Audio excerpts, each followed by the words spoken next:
હવે તમને શું કીધું છે કે આની સરેરાશ ઝડપ શોધવી છે આપણે ક્યાંથી O થી P પર કાર O થી P પર જાય ત્યારે સરેરાશ ઝડપ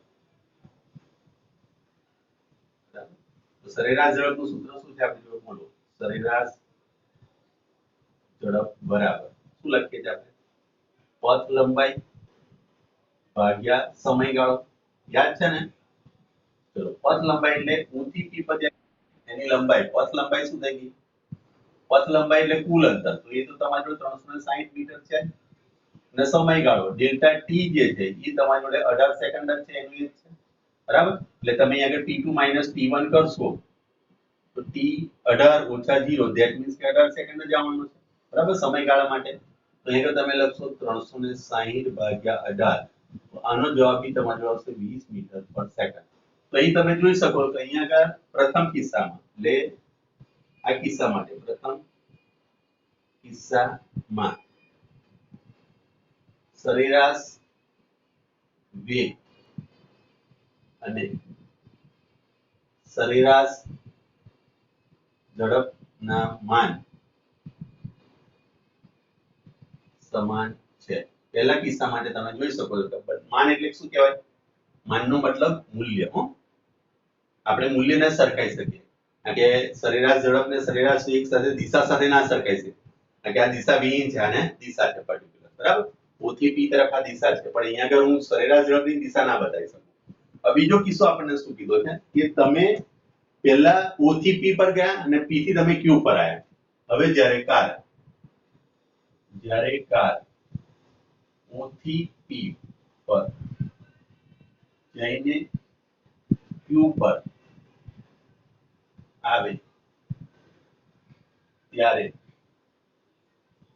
સરેરાશ પેલો આપણે વેગ શોધો બરાબર અને બીજું જોઈએ છે તમારે સરેરાશ ઝડપ આ બે વસ્તુ આપણે શોધવી હવે કિસ્સો બદલાયો બીજા કિસ્સાની વાત કરીએ પહેલા કિસ્સામાં તમને સમજ પડી ગઈ છે આ મેં રિપીટ કર્યો ગઈકાલ વાળો આ દાખલો ફરીવાર હું આગળ બતાવું આ બધી વસ્તુ કોમન સેન્સ ની વસ્તુ છે એને ધ્યાનથી જોવાનો પ્રયત્ન કરજો બરાબર ક્લિયર બાય ચાન્સ બીજી વસ્તુ એ કહી દઉં કે અહીંયા આગળ 360/18 કરે અને અહીંયા આગળ કદાચ તમે બાય ચાન્સ ભૂલથી 15 16 એવું કંઈક લખી દો છો બરાબર બોર્ડની પરીક્ષાની અંદર પણ જો તમારું મીટર પર સેકન્ડ એકમ ને બધું વ્યવસ્થિત લખેલું હશે તો ભાગ્ય તમારા માર્ક કાપશે રેર કેસમાં બરાબર કે તમે બધું સાચી ગણતરી કરી છે તો થોડી ઘણી ગણતરી તમારી આમ તેમ થશે તો તમને લગભગ પૂરા માર્ક આપી દેશે રેર કેસમાં કોઈ કાપે બરાબર તો એ બધી વસ્તુ ખાસ યાદ રાખજો સિસ્ટમ બનાવી છે પ્રમાણે જજો બરાબર પહેલા પેલું મેં સૂત્ર લખ્યું પછી કિંમત લખી પછી તે જોડાયા લખ્યું અને પછી જોડે એકમ લખ્યો આ એકમ નહીં લખો તો એનો અડધો માર્ક કપાઈ જશે આ ધ્યાન રાખજો ચલો તો હવે અહીંયા આગળ સરેરાશ ઝડપ વેગ શોધી છે બીજા કિસ્સા માટે તો અહીંયા આપણે લખીશું સરેરાશ વેગ બરાબર આપણે જાણીએ છીએ કે delta x upon delta t પણ આ બીજા કિસ્સા માટે x1 તમારી જોડે શું હતું તો 0 મીટર હતું અને x2 હવે શું થશે હવે શું થયું તમે ક્યાંથી ક્યાં ગયા O થી P પર ગયા અને Q પર આયા તો Q એ તમારું અંતિમ સ્થાન થયું તો આ તમારું x2 થયું તો x2 બરાબર લખાશે તમારી જોડે 280 મીટર કોઈને ડાઉટ આમાં હેલો ઓકે ચલો therefore આપણી જોડે સરેરાશ વેગ બરાબર થશે શું x2 - x1 upon t2 - t1 હવે અહીંયા આગળ તમારી જોડે સમય કેટલો થયો બોલો કેટલો સમય થયો તમે અહીંથી અહીં જાઓ છો ત્યારે તમારો 18 સેકન્ડ સમય લાગે છે અને ફરી પાછા આટલેથી આટલે જવા માટે બીજી કેટલી સેકન્ડ ઉમેરી છે બીજા માટે કેટલી સેકન્ડ છે 6 સેકન્ડ અંદર આવી ને 6 સેકન્ડ અહીંથી અહીં આગળ જવા માટે તમારી જોડે પાછું અહીં આગળ જવા માટે 6 સેકન્ડ છે અને આ પદ અહીંથી અહીં આગળ જવા માટે તમારી જોડે 18 સેકન્ડ છે તો કુલ સમય તમારી જોડે કેટલો થયો તો t2 જે થયો એ તમારી જોડે 18 + 6 એટલે કેટલા થશે અહીં આગળ તમારી જોડે 24 સેકન્ડ થશે બરાબર અને t1 પ્રારંભિક સમય એટલે 0 સેકન્ડ લઈએ અહીંયા આગળ જવાબ તમારી જોડે હવે શું થશે જોજો કે 280 - 0 ભાગ્યા કેટલા આવશે અહીંયા આગળ 24 સેકન્ડ બરાબર ઇઝ ઇક્વલ ટુ આવશે 280 પર જ પહોંચે છે સોરી 240 છે બરાબર ક્યુ બિંદુ 240 પર છે મારી ભૂલ છે લખવામાં બરાબર ક્યુ બિંદુ 240 પર છે બરાબર 240 પર ચલો 240 ભાગ્યા 24 ધેટ મીન્સ કે અહીંયાથી કટ થશે તો અહીંયા આગળ હશે 10 તમારો જવાબ હશે 10 મીટર પર સેકન્ડ ખ્યાલ આવ્યો હેલો ખબર પડી દરેકને ઓકે હવે અહીંયા આગળ સરેરાશ ઝડપ શોધવી છે તો સરેરાશ ઝડપ માટે સરેરાશ ઝડપ બરાબર શું લખે છે પથ લંબાઈ ભાગ્યા શું લખીશું સમયગાળો ચલો પથ લંબાઈ આગળ શું થઈ તો તમે પહેલા ગયા 360 વત્તા 360 થી પછી આ બાજુ આયા કેટલા પર આયા 360 વત્તા 360 માંથી 240 જેટલું તમે અંતર બાદ કરી નાખો એટલે ટોટલ કેટલું અંતર થઈ ગયું તમારું જુઓ 240 વત્તા 120 થવાનું અહીંયા આગળથી આનું અંતર 360 માંથી તમે 240 બાદ કરશો એટલે 0 અહીં 2 આવશે અને અહીંયા આગળ 1 આવશે એટલે અહીંયા આગળથી જવા માટે તમે 360 અને અહીંયા આગળથી આવવા માટે 120 અને 360 ટોટલ આટલું થશે 120 જોડે અને અહીંયા આગળ સમયગાળો તમને ખબર છે શરૂઆતમાં તમે આ 18 અને આ બીજી 6 સેકન્ડ એટલે 24 સેકન્ડ થયા એટલે 24 - 0 લખશો અથવા તો 24 લખો ડાયરેક્ટ તો બી ચાલશે તો અહીંયા આગળ થશે 48 480 ભાગ્યા 24 તો અહીંયા આગળ 20 થઈ જશે તો આનો જવાબ આવ્યો તમારો જોડે 20 મીટર પર સેકન્ડ વાત થઈ તમારી સરેરાશ ઝડપ બરાબર તો આપણે એવું ના કહી શકીએ કે દરેક કિસ્સાની અંદર સરેરાશ ઝડપ અને સરેરાશ વેગના મૂલ્યો સમાન આવે છેલ્લે નીચે લાસ્ટમાં તમને લખીને આપેલું છે જુઓ કે આ વસ્તુ તમારી જોડે આવે છે મીટર પર સેકન્ડ ઇન્વર્સ એને લખેલું છે પરીક્ષામાં આ રીતે પણ તમે લખી શકો છો મીટર પર સેકન્ડ રેઝ ટુ માઈનસ આ પણ તમે લખી શકો છો બોલો કોઈને કન્ફ્યુઝન આમાં કોઈને ડાઉટ ઓકે ચલો ફોટો પાડી લેવો આવે એનો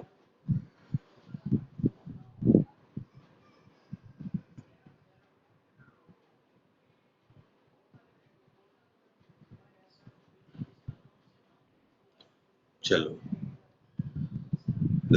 હવે અહીંયા એની નીચેનો જે પેરેગ્રાફ છે એને જરા હાઇલાઇટ કરી લોજો બરાબર શું કહેવા માંગે છે સમજીએ આપણે હવે બરાબર ચલો યસ એ વિવિધ ઓકે ચલો જો નીચેનો પેરેગ્રાફમાં તમને શું કીધું છે કે આમ આ કિસ્સામાં સરેરાશ ઝડપ અને સરેરાશ વેગના માન જેટલું સમાન નથી તેનું કારણ એ છે કે ગતિ દરમિયાન દિશામાં ફેરફાર થાય છે અહીંયા આગળ તમે જુઓ પહેલા ગતિ આ તરફ થઈ અને પછી આ તરફ આવી એટલે સ્વાભાવિક વસ્તુ કે એમાં ગતિમાં ફેરફાર થયો નહીં દિશામાં ફેરફાર થયો બરાબર પરિણામ સ્વરૂપ પથ લંબાઈના સ્થાનાંતરના માન કરતા વધારે છે જે દર્શાવે છે કે સામાન્યતઃ ઝડપ વેગના માન કરતા વધારે હોય છે બરાબર અંડરલાઈન કરજો જે હાઇલાઇટ કરેલું છે ને ઝડપનું મૂલ્ય વેગના માન કરતા વધારે હોય જે કિસ્સા માટે આપણે ઝડપ શોધતા વેગ શોધતા હોય એ કિસ્સાની અંદર ઝડપનું મૂલ્ય તમે લો છો તો ઝડપનું મૂલ્ય હંમેશા સરખું અથવા તો એનાથી વધારે હોઈ શકે બરાબર પણ ઝડપનું મૂલ્ય ઓછું તો ના જ હોઈ શકે બરાબર ચલો ઉદાહરણ 3.1 માં જો કાર O થી P ગતિ કરી અને O પર જેટલા જ સમયગાળામાં પરત ફરે તો સરેરાશ ઝડપ 20 મીટર પર સેકન્ડ થાય પરંતુ સરેરાશ વેગ 0 થાય શા માટે પ્રશ્નાર્થ કરેલો છે અહીંયા આગળથી અહીંથી ગતિની કારની શરૂઆત કરે અહીંયા આગળ ગયો બરાબર કયા બિંદુ પર જાય છે P બિંદુ પર બરાબર અને ફરી પાછો આ બિંદુ પર પાછો આવે તો તમને એવું કહે છે કે એની સરેરાશ ઝડપ તમને 20 મળે છે બરાબર કેટલી મળે છે 20 મીટર પર સેકન્ડ થાય O થી P ગતિ કરીને O પર જેટલા પાછો ફરે તો સરેરાશ ઝડપ તમને 20 મીટર પર સેકન્ડ થાય ચલો કઈ રીતે થાય અહીંયા આગળથી 20 મીટર પર સેકન્ડ એવું કે તમને જવાબ આપ્યો બરાબર ચલો તો 18 * 36 સેકન્ડ થાય જઈને આવવામાં અહીંયા આગળથી જતા સમય લાગ્યો 18 સેકન્ડ બરાબર અહીંયા આગળથી અહીં જવા માટે O થી અહીંયા આગળ જવા માટે અને અહીંયા આગળથી પાછો આવવા માટે પણ 18 સેકન્ડ થઈ તો ટોટલ સમય કેટલો થયો તમારો 18 * 36 સેકન્ડ થશે ને હલો તો અગર ડેલ્ટા ટી બરાબર તમે લખવા જશો t2 - t1 t1 તો 0 લેવાય તો 36 - 0 એટલે 36 સેકન્ડ થઈ ગઈ અને કુલ અંતર તમારું પથ લંબાઈ કેટલી થાય બોલો 360 + 360 એ થઈ ગઈ 720 મીટર હવે તમારી જોડે સરેરાશ ઝડપ બરાબર શું લખાય પથ લંબાઈ ભાગ્યા સમયગાળો ચલો પથ લંબાઈ આપણી જોડે કેટલી આવી ગઈ? તો 720 ભાગ્યા 360. તો અહીંયા આગળ તમારી જોડે જોઈ શકો છો 300 સોરી 3600 એક 0 અહીંયા આગળ કટ ના થાય. અહીંયા તમારી જોડે હશે 20 મીટર પર સેકન્ડ. પણ આ જ જગ્યાએ હું લખું સરેરાશ વેગ, તો સરેરાશ વેગ શૂન્ય આવે. કેવી રીતે આવે બોલો? શૂન્ય કઈ રીતે આવે બોલો? x1 અને x2 0 છે એટલે કે સ્થાનાંતર શૂન્ય છે. એનું કારણ તમે લખજો સ્થાનાંતર શૂન્ય છે માટે. તમે એના એ બિંદુએ પાછા આવો તો તમારું સ્થાનાંતર શૂન્ય થાય. દાખલા તરીકે હું તમને એમ કહું કે કેયુર સ્કૂલે જવા માટે નીકળે અને સ્કૂલે જઈને પાછો ઘરે આવે તો એનો સરેરાશ વેગ કેટલો થયો? કેયુર હેલો, બાકીના બધા જવાબ આપી શકે છે, એનો મતલબ એ ને કેયુરે જવાબ આપવાનો. હેલો, દાખલા તરીકે તમે સ્કૂલે જવા માટે નીકળો, સ્કૂલે પહોંચ્યા અને સ્કૂલેથી તમે પાછા આવો. માન લો સ્કૂલેથી તમે તમારા ભાઈબંધના ઘરે ગયા, તમારા બેનપણીના ઘરે ગયા, ત્યાં પણ થોડુંક રોકાયા અને ફરી તમારા પાછા ઘરે આવો તો તમારો સરેરાશ વેગ કેટલો થયો? 0. આ વસ્તુ યાદ રાખજો, બરાબર? ક્લિયર? પણ સરેરાશ ઝડપ શૂન્ય ના થાય. તમે કોઈ પણ સંજોગોમાં કોઈ પણ સંજોગ તમે લાવી દો એની અંદર પણ છતાં પણ એ 0 થશે નહીં. હા, 0 ક્યારે થાય? કે જ્યારે તમે ઘરે ને ઘરે રહો ત્યારે. તમે બહાર જ નીકળો નહીં, તમારું સ્થાનાંતર જ ના, તમારી કોઈ પથ લંબાઈ જ ના હોય. પથ લંબાઈ 0 હોય તો તમારી ઝડપ સરેરાશ ઝડપ શૂન્ય થાય, અધરવાઇઝ નહીં. ઓકે, ચલો આ પણ ફોટો પાડી દઉં છું એટલે તમને અંદાજ રહે. ક્લિયર આટલી વસ્તુ? કોઈને કન્ફ્યુઝન આમાં? ચલો ઓકે. હવે આના પછીનો જે ટોપિક જે છે એની અંદર એક શબ્દ આવે છે તત્કાલીન અથવા તો તાક્ષણિક. આ બે શબ્દ, બરાબર?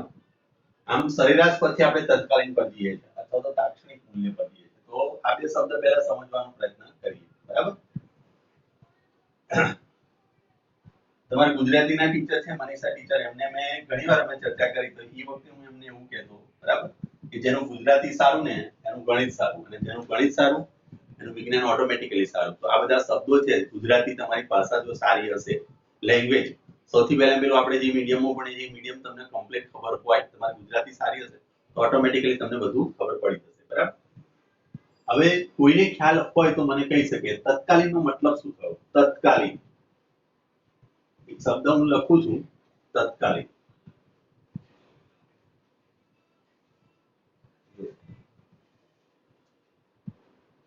તત્કાલીન અથવા તો તાક્ષણિક. તત્કાલીન અથવા તમે એને લખી શકો છો તાક્ષણિક, બરાબર? તાક્ષણિક. આ બેના અર્થ શું થાય કોઈને ખ્યાલ છે ખરો?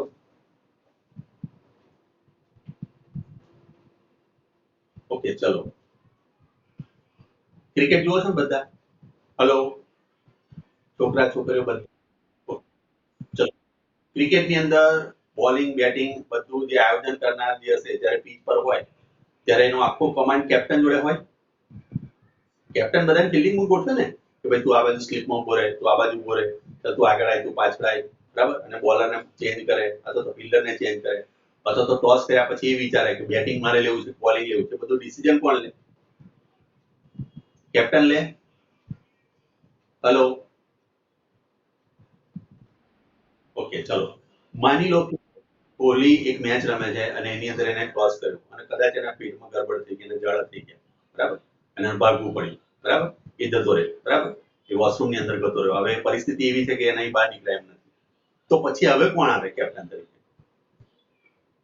એ માની લો અચાનક બીમાર પડી ગયો, તાવ આવી ગયો અને એકદમ કોરોના થઈ ગયો અથવા તો કોઈ વસ્તુ થઈ ગઈ અને અચાનક જ કોઈ વસ્તુ થઈ ગઈ, બરાબર?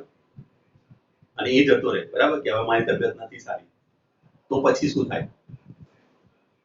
તો પછી આપણે શું કરીએ? કેપ્ટન વગર મેચ રમાય ખરી? તો એની જગ્યાએ કોને કેપ્ટન બનાવે?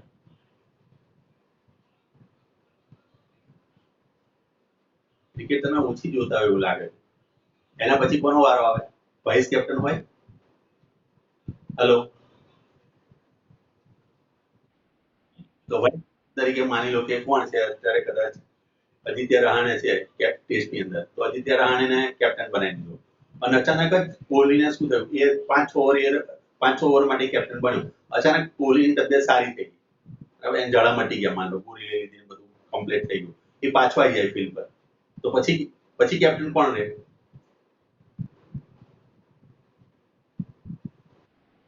કોહલી જ રહે, બરાબર. હવે આદિત્ય રહાણે એ શોર્ટ પીરિયડ થોડાક સમય માટે જે તે ક્ષણ માટે કેપ્ટન બન્યો કહેવાય, એને કહેવાય તત્કાલીન કેપ્ટન. શું કહેવાય? તત્કાલીન કેપ્ટન. કોઈ ક્ષણ માટે. દાખલા તરીકે નરેન્દ્ર મોદીનું ઉદાહરણ આપો કે નરેન્દ્ર મોદી અચાનક જ અમેરિકા જાય, બરાબર. તો કોઈ પણ દેશનો પ્રધાનમંત્રી જ્યારે એના પોતાના દેશ છોડીને બીજા દેશમાં જાય, તો એ જે પ્રધાનમંત્રીની જગ્યા જે ખાલી ના પડે, તો એની જગ્યાએ કોને બેસાડે? આ તો નાગરિક શાસ્ત્ર થઈ ગયું, ઇતિહાસ થઈ ગયો. ઇતિહાસ નાગરિક શાસ્ત્રમાં આવું કંઈક ભણો છો ને તમે. ચલો, કોમર્સ એનો સબ્જેક્ટ થઈ ગયો ઇતિહાસ. નરેન્દ્ર મોદી જાય અમેરિકા, બરાબર. તો એની સામે વડાપ્રધાનનું સ્થાન કોણ લે? 10મા ધોરણમાં તમને એટલું તો ખબર હોવી જોઈએ. હું નથી ખબર? ચલો, કે છે ખબર? નાયબ નાયબ વડાપ્રધાન કોને કહેવાય? તો ગૃહમંત્રીને કહેવાય. અમિત શાહ વહીવટકર, બરાબર. માની લો કે રૂપાણી બહાર જાય, રૂપાણી અમેરિકા જાય, બરાબર. રૂપાણી તો ઓળખો છો ને, વિજયભાઈ રૂપાણી મુખ્યમંત્રી, એ બહાર જાય, તો નાયબ મુખ્યમંત્રી કોણ છે? નીતિન પટેલ છે. તો નાયબ મુખ્યમંત્રી એ મુખ્યમંત્રીનો રોલ એપ્લાય કરે, પણ જેવા એ પાછા આવે તો પછી નીતિન પટેલ એવું કે ખરા, ના ના હવે તો હું મુખ્યમંત્રી બની ગયો, તમે બહાર રહો, હું જ રાજ કરીશ, એવું ચાલે ખરું? બરાબર, એવું નહીં ચાલે ને, એમણે પછી તરત ગાદી આપી દેવી પડે. એવી એ જે વસ્તુ થઈ એ તત્કાલીન કહો, ક્ષણિક માટે, બરાબર.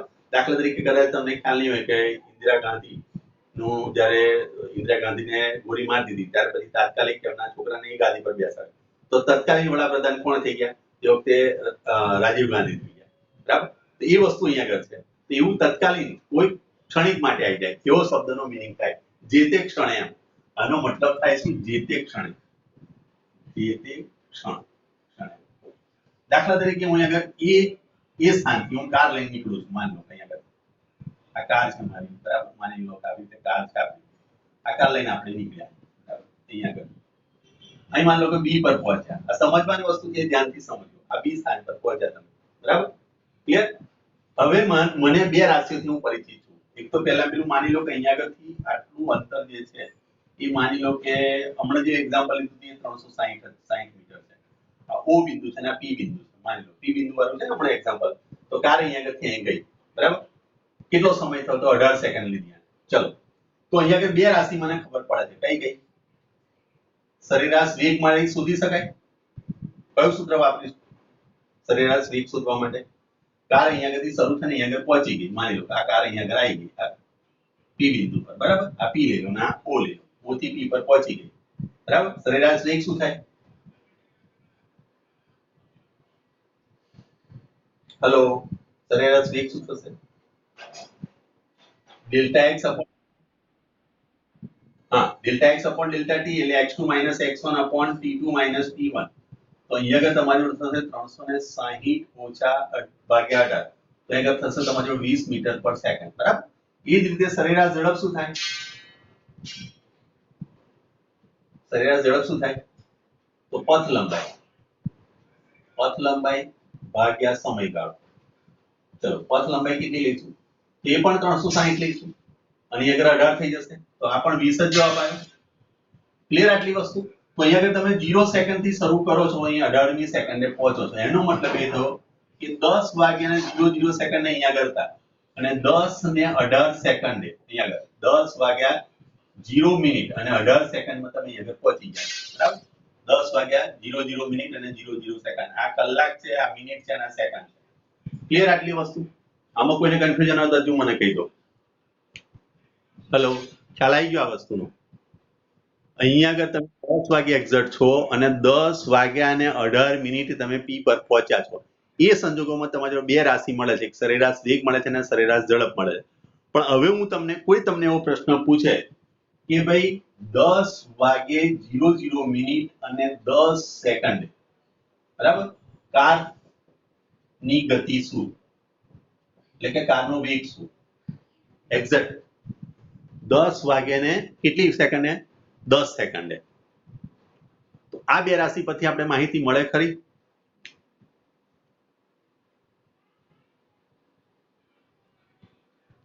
આ બે રાશિ મને શું માહિતી આપે?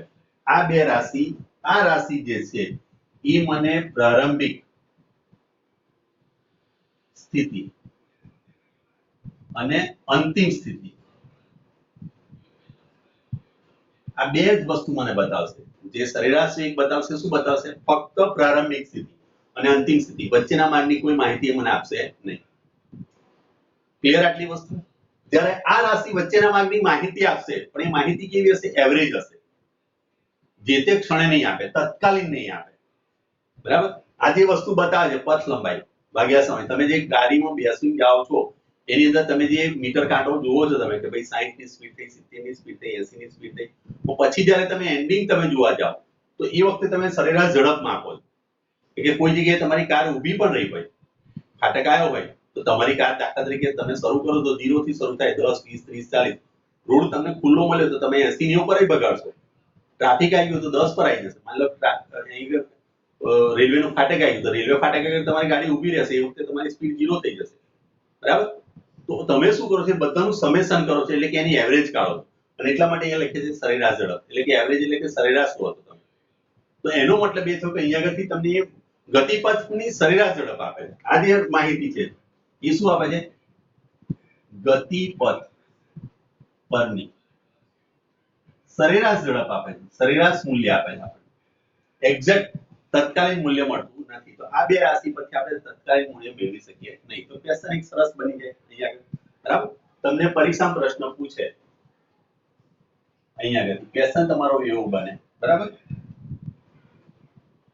સરેરાશ ઝડપ અને સરેરાશ વેગ જે તે ક્ષણે વેગનું મૂલ્ય આપી શકે, વેગનું મૂલ્ય આપી શકે? તો એનો જવાબ આવશે ના. એનો જવાબ શું આવશે? ના, બરાબર. અને એનું કારણ આપો. એનું કારણ, એના કારણ આ બે છે.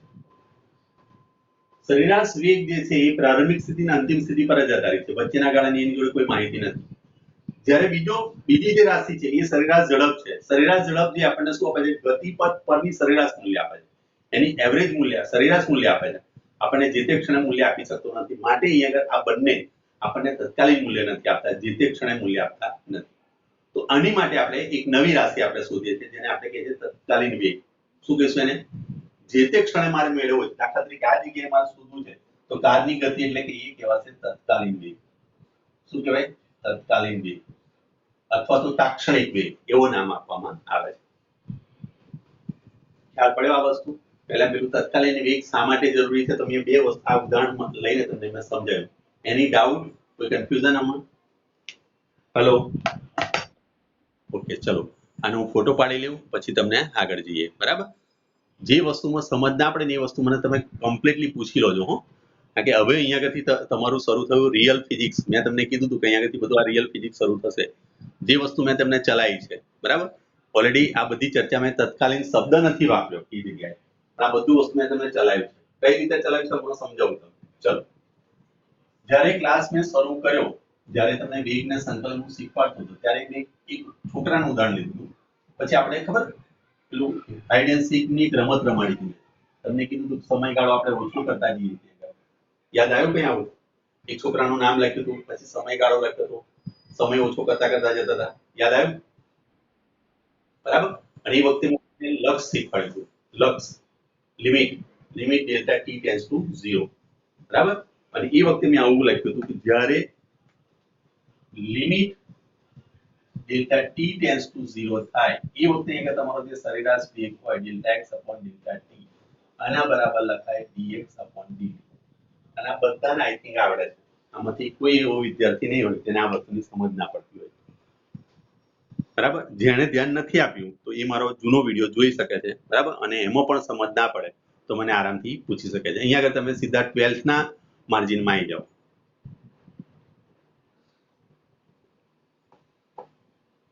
બોલો, કોઈને આમાં ખબર પડી ના પડી હોય તો મને કહો. ખ્યાલ છે ને આ બધો? હેલો, ઓકે, ચલો તો જુઓ. ઓકે, અહીંયા આગળ પેલો ટાઈમનો મેસેજ આવી ગયો છે. બધા એડ થઈ જાઓ. પરિવાર હું ફરી મોકલું છું લિંક. ચલો.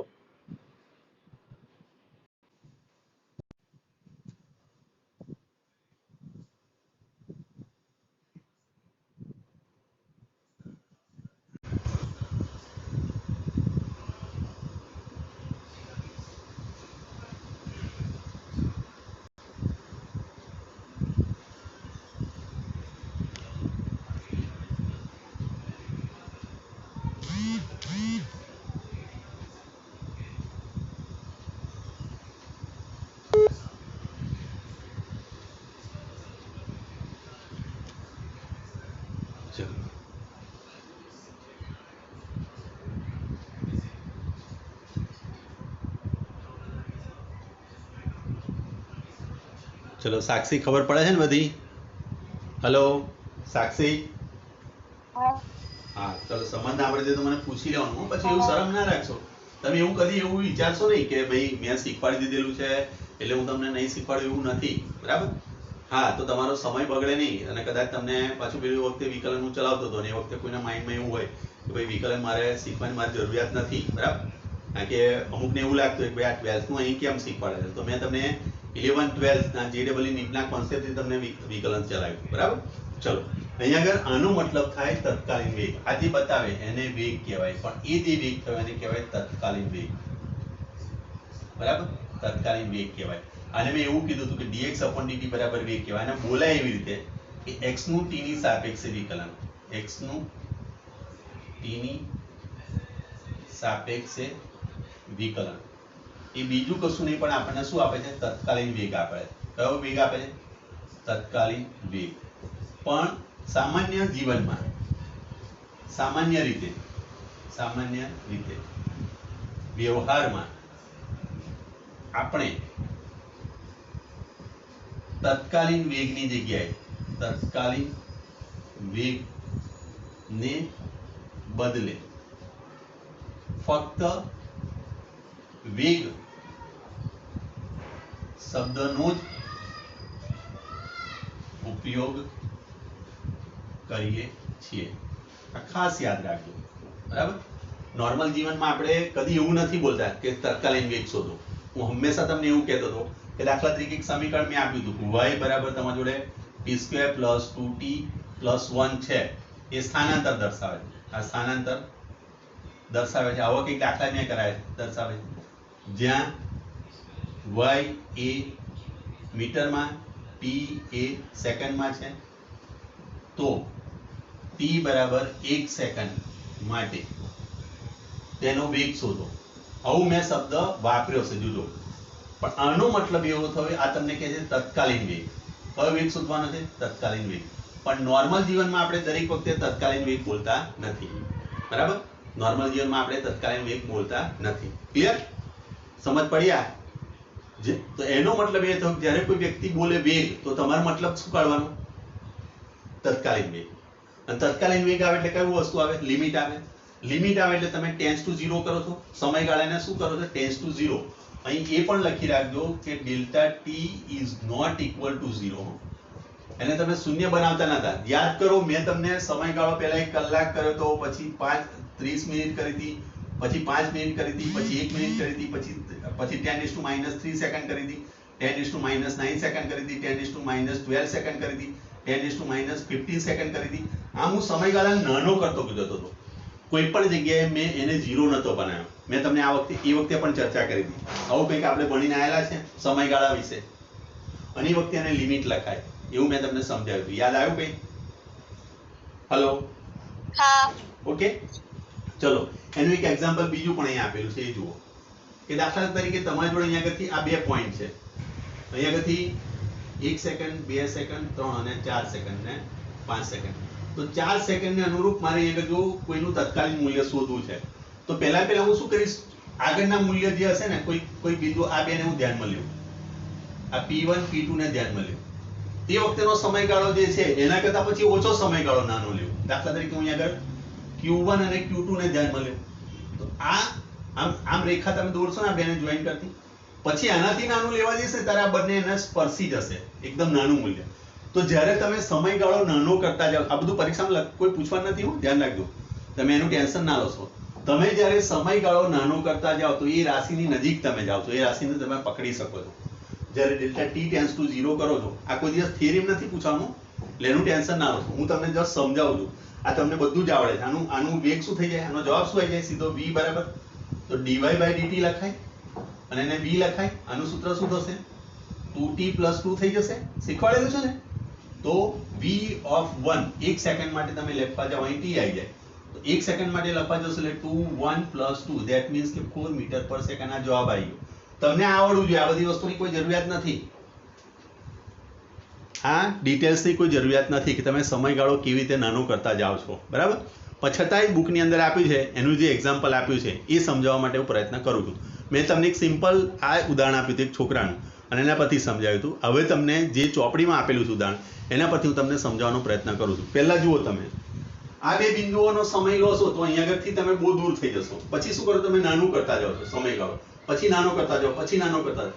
એક સમય એવો આવશે કે એક્ઝેક્ટ તમને 4 સેકન્ડે જેનું મૂલ્ય મળી જશે. તો એવો સંજોગ લાવવા માટેનું કહેવાય તમે આ લક્ષ લો છો અને એના બરાબર લખાય dx by dt, જેનો કહેવાય તત્કાલીન વેગ. સમજ પડી? આ હેલો, ખ્યાલ આવ્યો?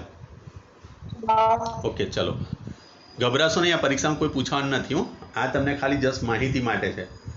હા, મેથ્સ વાળા માટે ખરું, મેથ્સ વાળા જ્યારે તમે આ બધું ભણશો, ડાબી બાજુનું લક્ષ, જમણી બાજુનું લક્ષ, ડેલ્ટા સામીપ્ય, એ બધું તમારે આવવાનું છે, પણ એ આગળ જતા આવવાનું છે, બરાબર. અત્યારથી વધારે પડતું હોય એના પર ટેન્શન લોશો નહીં. તમને ખાલી એટલી ખબર પડી જોઈએ કે આ સ્થાનાંતર છે, મારે એનું પ્રથમ વિકલન કરવું એટલે વેગ મળે, એનું બીજું વિકલન કરવું એટલે પ્રવેગ મળે, બસ આનો ઉપયોગ આટલો છે. પણ હવે એક એક્ઝામ્પલ આપેલું છે માટે એને સોલ્વ કરવાની આપણે કોશિશ કરીએ, બરાબર. પહેલું એક એક્ઝામ્પલ લઈએ. તત્કાલીન વેગમાં ખબર પડી ગઈ ને દરેકને? તત્કાલીન એટલે જે તે ક્ષણે, જે તે સમયે. મેં લખ્યું ને અહીંયા આગળ જો, મેં હમણાં શું લખ્યું હતું, y બરાબર t² + 2t + 1 આવું હતું, બરાબર. એનું મેં તમને કીધું કે t બરાબર 1 સેકન્ડ માટે વેગ શોધો, બરાબર. આ વેગનો મતલબ થયો તત્કાલીન વેગ, અને તત્કાલીન વેગ મારે લાવવો હોય તો મારે શું લખવું પડે, dy by dt. આનો મતલબ શું થયો, આ ક્યારે બનાય, જ્યારે હું લિમિટ લેવું